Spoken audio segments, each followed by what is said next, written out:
Tayo ay pinagtagpo, pero hindi tinadhana. Sadyang mapaglaro itong mundo.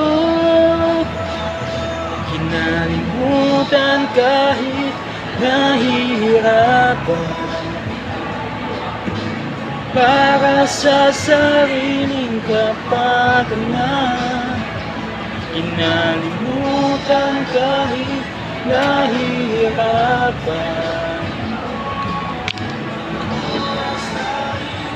Ang babalik ka, pinagtagpo,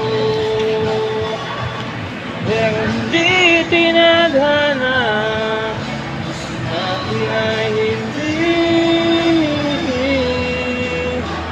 sa isa't isa.